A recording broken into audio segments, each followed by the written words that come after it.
আসসালামু আলাইকুম গাইস, সবাই কেমন আছেন? আলহামদুলিল্লাহ আমরা সবাই ভালো আছি। তো আজকে নিয়ে আসলাম গাছের ফ্রেশ পাকা আম।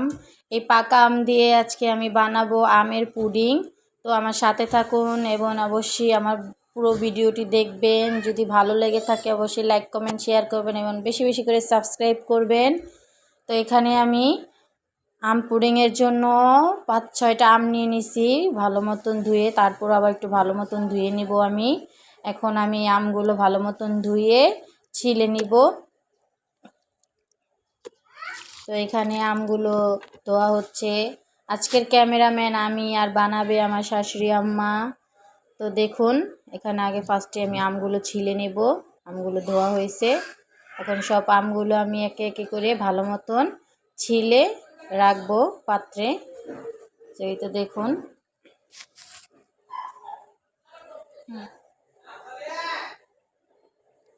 এই তো সব আমগুলো ছিলা হয়ে গেছে। তো দেখুন, এখন আমগুলো ভালো মতন ছিলে নিছি। এখন আমগুলো আমি একটি পাত্রে ভালো মতন চেটকে নিব। পুরো আমগুলো আমি ভালো মতন একদম হাত দিয়ে মুথে একদম পুরো আমগুলো নিয়ে নিব। আমের গোলাগুলো নিয়ে তারপর বোড়াটি ফালিয়ে দিব। এখন আমি সবগুলো আম ভালো মতন চটকে নিয়ে গোলাগুলো নিব। নেওয়ার পরে তারপর আমি এখন দুধ ঢেলে নিলাম। এই দুধটা আমি গরম করে আনছি। তো এই গরম দুধে আমি আমগুলো ভালো মতন মিক্স করে নিব। এখানে আমি আগার আগার জেলি দিলাম। তো এটা পাউডার না, এটা জেলি, আগার আগার জেলি। তো এখানে এই জেলিগুলো দিয়ে দিলাম ঘন হওয়ার জন্য। তো আমি দুধটা কিন্তু গরম করে আনছি। আমি ঘর থেকে এই দুধটা গরম করে আনছি, পুরো কুসুম গরম না, পুরো টকবক করে আমি ভালো মতন জাল দিয়ে আনছি। তো সাথে এই যে চিনি পড়ে গেল। এই তো এখন চিনি দিয়ে ভালো মতন আমি এটাকে মিক্স করে রাখবো। জেলিটা গলে গেলেই দুধটাও ঘন হয়ে যাবে। আমটা আর একটু জাল দেবো আমি। তো আগে ফার্স্টে আমি এগুলো একটু মিক্স করে নিই। ভালো মতন নেড়ে চেড়ে আমি এটাকে মিক্স করে নিলাম। তো আপনারা অবশ্যই আমার ভিডিওটি দেখবেন। যদি আমার রেসিপিগুলো ভালো লেগে থাকে অবশ্যই কমেন্ট করবেন এবং আমার পাশে থাকবেন। আমার কথায় যদি কোনো ভুল ত্রুটি হয়ে থাকে অবশ্যই ক্ষমা দৃষ্টিতে দেখবেন। এখন আমি আমের গোলাগুলো ভালো মতন ছেঁকে নিব, কারণ এই আমে অনেক আঁশ আছে। এটি আমার কেনা আম না, গাছের পাকা আম। আমার আত্মীয় পাঠাইছে, সেই আম দিয়ে আমি এখন জেলি বানাচ্ছি।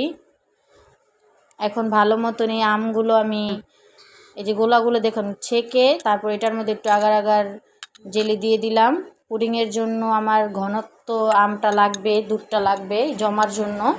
তো এখানে আমি আমগুলো ভালো মতন মিক্স করে নিব জেলির সাথে।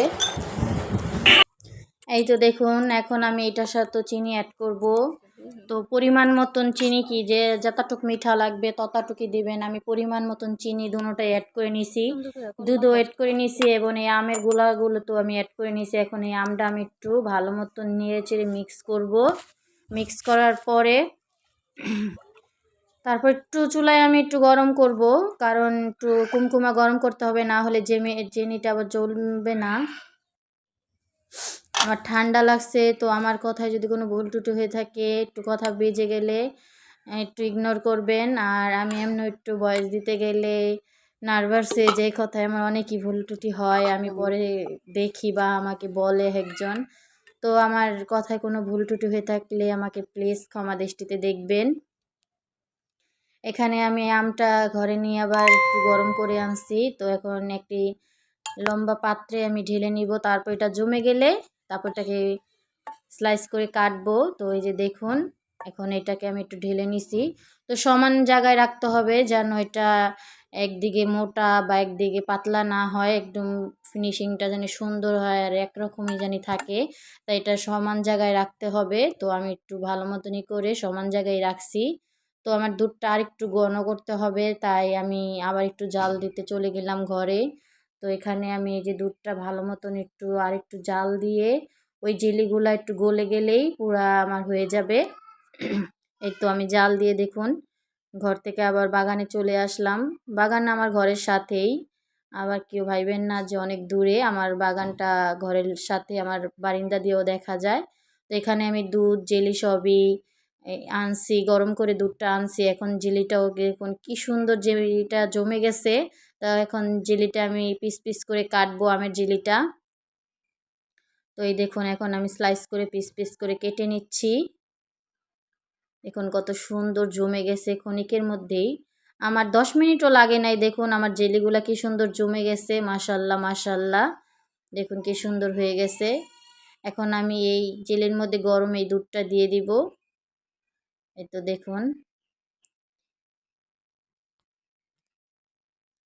এই তো আমি দুধটা পড়ে গেল জেলির মধ্যে। এখন এই জেলিটা আর এই দুধটা একসাথে আমি ভালো মতন নেড়েচেড়ে মিক্স করে নিব, তাহলে এটাও জমে যাবে, তো আমার তৈরি হয়ে যাবে আমের পুডিং।